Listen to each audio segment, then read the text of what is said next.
Welcome, everyone. We're so glad you're here for today's Healthspan Masterclass. This session is all about the bitter truth about sugar, a topic that impacts nearly every aspect of our health, often more than we realize.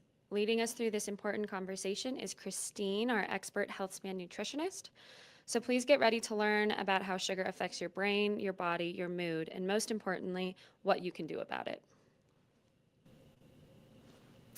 Hi everyone. About a month ago on our WhatsApp group, we had some questions about sugar, and so we decided to create a master class around this topic. I'm very passionate about this topic and how it impacts our health and our blood sugar balance, and as Sophia said, many other things, our mood, our cardiovascular, our metabolic health. Unfortunately, we are a nation of sugar addicts. In the 1900s, Americans were consuming about 4 pounds of sugar a year. It was really a luxury at that time. Today, we are in excess of 100 pounds of sugar on average per person. So that factors in all of us who are not eating any added sugars, in addition to people that are consuming way, way, way too much. Unfortunately, this addiction has led to an adult population where more than 40% of us are considered obese or overweight.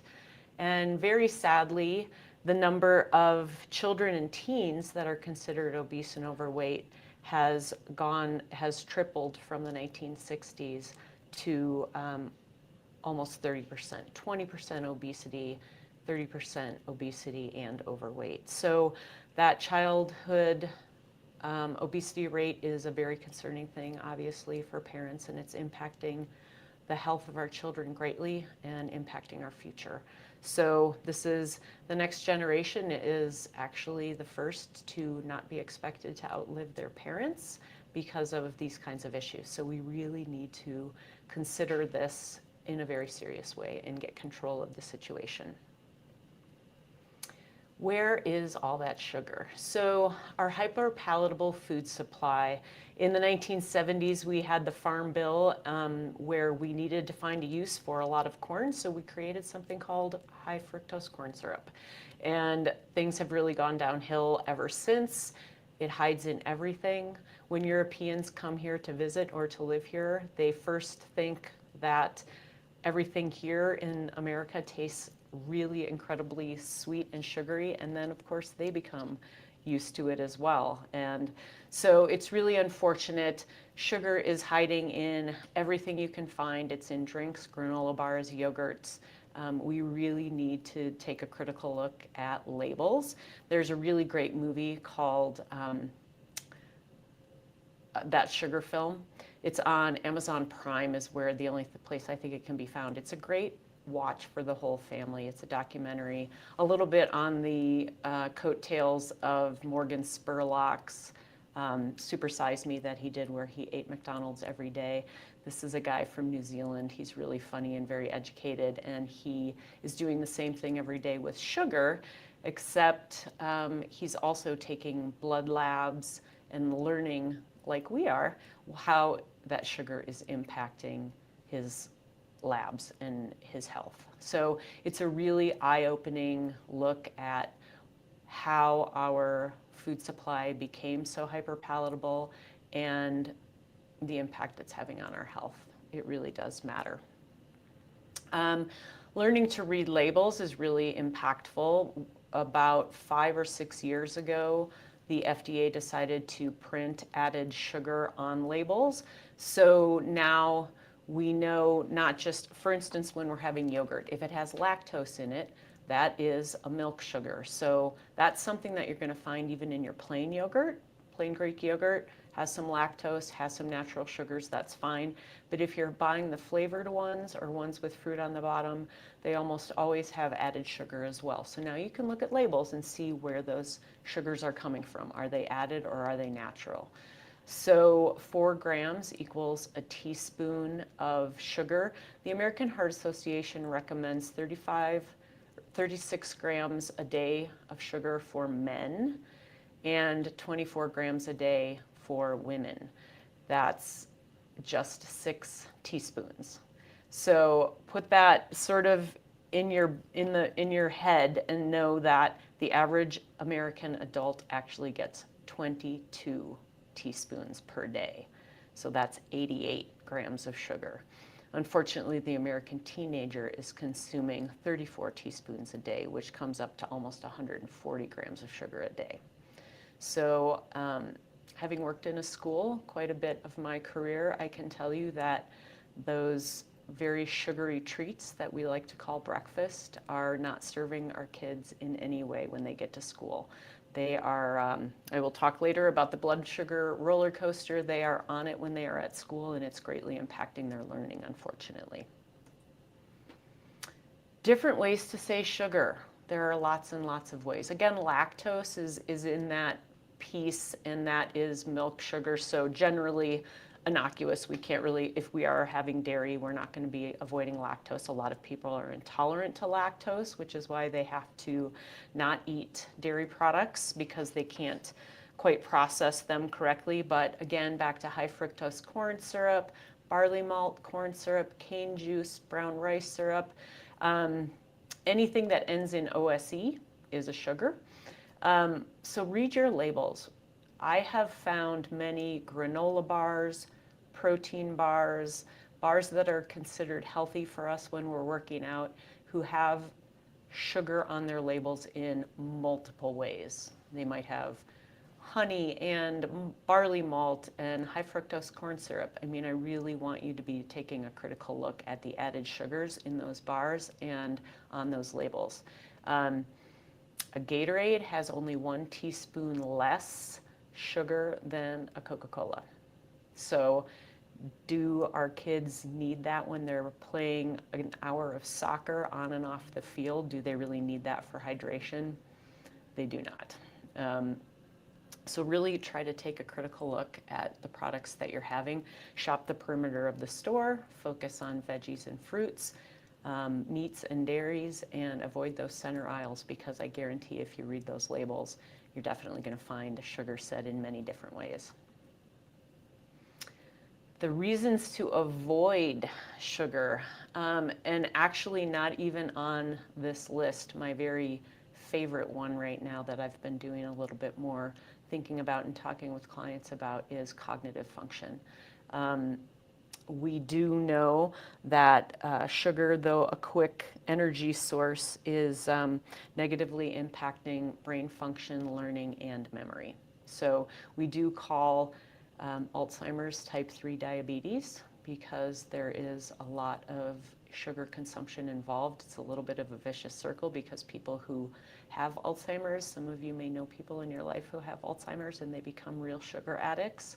It's really something that they start to crave, but also it's a big piece of how they got to that place. I'm not saying that taking sugar out is going to eliminate your risk of Alzheimer's disease, but it is something that we need to be thinking about when we want to be mitigating the risk of Alzheimer's disease.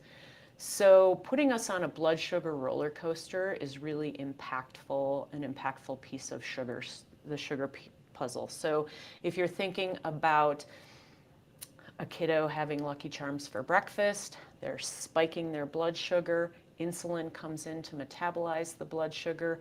Also, when we raise our blood sugar like that, it hits those dopamine centers. We found that when we tested rats with cocaine and sugar, they actually went for the sugar more often than the cocaine. It is that highly addictive to our brains. So we get the sugar high, we get the sugar rush, insulin comes in, metabolizes it, our blood sugar level goes back down. Now we want another hit. So in the middle of the morning, the kids are having, or the adults are having, a granola bar, sugar spikes right back up. Having for lunch, keeping in mind that bread, rice, pasta, all of those things from the neck down translate straight into sugar. So all glucose in the system, so those keep us on the blood sugar roller coaster. So having a sandwich for lunch, we go back up, go back down. We want a cookie and a coffee at 3 o'clock in the afternoon, and then we set ourselves up with some pasta for dinner. We have basically spent the whole day having uneven energy going up and down. So impactful for everybody. I do tend to really think about how that impacts kids' learning quite a bit, and all of us. So suppresses our immune function when we have a piece of candy or take in some added sugar. Our immune system is suppressed for 45 minutes. So if you're sitting in a meeting with 10 people and somebody's coughing and has a cold, your likelihood of catching that cold if you're having a piece of candy or a cookie during that meeting are increased because you're lowering your resistance to those germs. Contributes to obesity, of course, intuitive, disrupts gut health.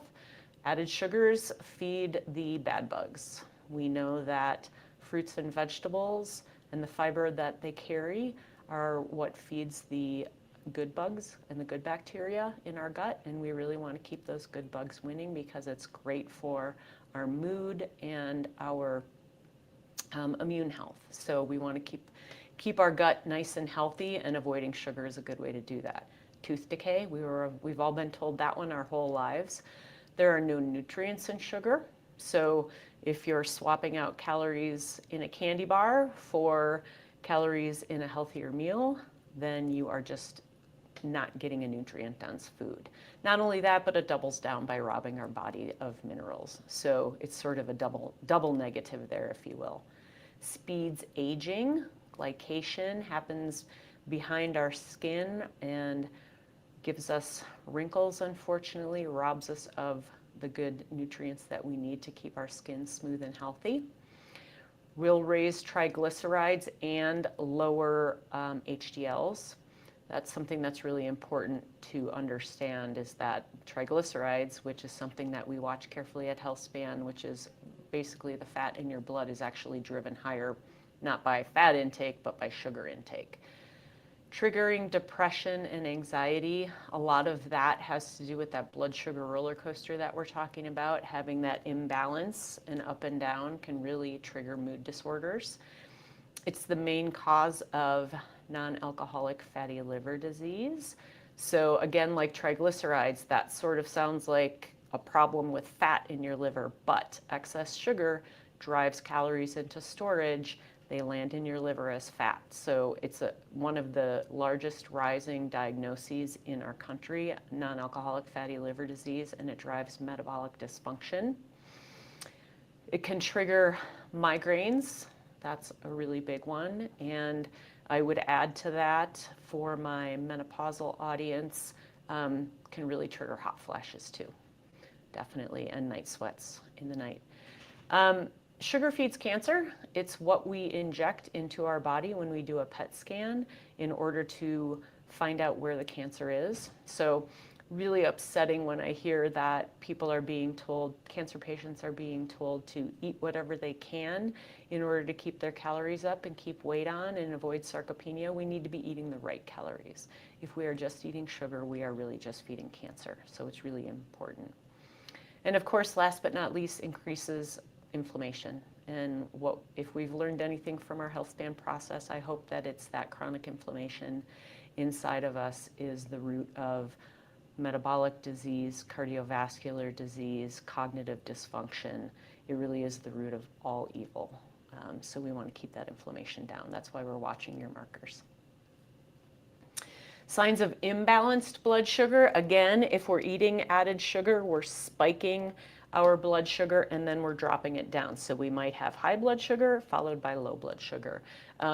You may have had a conversation with myself or Jen, our other nutritionist, or one of your clinicians about the potential that you might want to use a continuous glucose monitor. Those can be an amazing way to get a longer snapshot of what's happening with your blood sugar.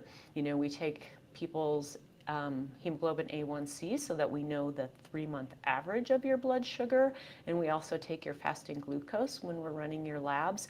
But wearing a continuous glucose monitor, which have become really affordable and super available for the general population, just to get that day-to-day experiment of what is impacting your blood sugar. What happened when I had a Snickers? How high did my blood sugar go? How long did it stay there? Maybe I had a sweet potato and that really impacted my blood sugar. That's surprising. We all have a different reaction to sugar in our system, and some people react certain ways to a banana and drives them really high, where that person next to them, maybe the banana doesn't drive them as high. So it's a nice tool in the shed to get to see what is really impacting that blood sugar and how quickly it goes up and how quickly it comes back down. So brain fog, fatigue, a lot of people reporting fatigue, and often that's imbalanced blood sugar. It's really easy to see when I look at certain food logs where that fatigue is coming from. If we're on that blood sugar roller coaster and we're not maintaining, then it can really cause a lot of dramatic fatigue. Sugar cravings, again, back to the hyperpalatable foods and that example of the day that I showed where you're going up and down, hitting those dopamine centers, that's just going to make you crave more sugar. When we add in our protein, fat, and fiber to balance out our blood sugar, we don't have those extreme cravings. And it takes a little while to readjust and recalibrate your taste buds, but I assure you that it can be done. And when you find that a green apple or a tomato or even a slice of celery seems sweet to you, then you have really slayed the sugar dragon. It's a worthy endeavor to get there. Shakiness. I know I have definitely felt the impacts of all of these things. I, as a teenager and young 20-something, definitely had a lot of low blood sugar and actually was even passing out from those. So I really learned a lot about what it takes to stabilize blood sugar and how important it is.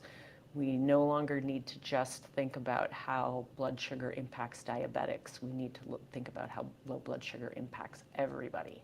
And again, back to mood and anxiety. Of course, we've all heard the word hangry at this point, and realize that when we get too hungry and we're having low blood sugar, that's how we feel and we act accordingly. If it is a plant, eat it. If it comes from a plant, don't. That's Michael Pollan quote. He wrote Food Rules in the Omnivore's Dilemma, a great journalist who's done a lot of writing on food. So I want to be clear that we are talking about added sugar and also, as I said before, to some degree refined carbohydrates like pasta, cookies, pastries, candy, even rice. Those things will also spike your blood sugar. But I'm not talking about fruit and vegetables. Those things have no added sugar, but they also are packaged with fiber and lots of vitamins and minerals to help us assimilate those. And the fiber is really an amazing thing. The average American gets about 8 grams of fiber per day. We really want to shoot for 25 to 30 at a minimum. So really be focusing on the vegetables and fruits by way of getting those sugars to balance out your blood sugar.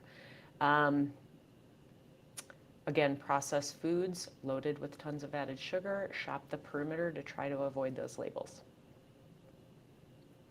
Some snack ideas without added sugar. We all could use those. Bananas with nut butter. I would add any fruit. Fruit is always an amazing snack. I love adding either nuts or nut butter to even out that blood sugar response. Again, we need protein, fat, and fiber at every opportunity, every meal, every snack in order to keep our blood sugar stable. We don't like naked carbs. If we're having a pastry by itself at 3 o'clock in the afternoon, we will not feel good. The response at 3 o'clock in the afternoon when your cortisol is low and you need a little bit of energy is more like veggies with hummus or guacamole, or that piece of fruit with some nuts. That's going to keep you nice and even. Plain Greek yogurt with some cinnamon, add berries, add seeds, add pepitas, anything you like to zhuzh it up, but try to keep it to the plain ones. Homemade granola. If you can find a granola that doesn't have a lot of added sugar, I would love to hear about it. Please shoot me an email. I would love to be able to recommend it to people, but making your own might be another option because they're really hard to find. Mixed nuts and seeds, roasted chickpeas can be fun, cheese and fruit, and cottage cheese with berries. Again, back to the yogurt, kind of throw in whatever you want, nuts, seeds, berries, cinnamon, all those things. A perfect day of balanced blood sugar looks something like this. Fill in the blank with things that work for you, but my veggie omelet with avocado, you're getting protein and a little bit of fat from the egg, you're getting lots of fiber in the veggies, you're getting some healthy fats, and a little bit of protein and fiber from the avocado. Snack, again, a piece of fruit and some nuts or nut butter. The salad with, there's your fiber. Chicken gives you the protein. Extra virgin olive oil gives you a little bit of fat, nice and blood sugar balancing. And dinner, a little bit of brown rice, focusing on the salmon and some asparagus for your veggies. That's, if you eat like that during the course of the day, you're going to feel how even your energy is going to be without the added sugar. So those are my ideas and thoughts and education pieces on sugar. I hope that's been an eye-opening experience for you. If you have any extra questions for me, feel free to reach out on WhatsApp or send me an email, and I'd be happy to answer any questions you might have. But I hope that you can go out and have a great, energized blood sugar balancing day. Alrighty, everybody. Upcoming for Healthspan, Christine is hosting her Thriving Together in our next chapter on perimenopause to postmenopause. This is Wednesdays, July 9th and 16th from 5:30 to 7 at CMC in Edwards. Then we have Josiah presenting on growth mindset for Healthspan, and Chris Lindley presenting on muscle as the organ of longevity. And as always, we have our Healthspan and Wellness Retreat from November 1st to the 8th in Costa Rica. And you can learn more at vailhealth.org/retreat.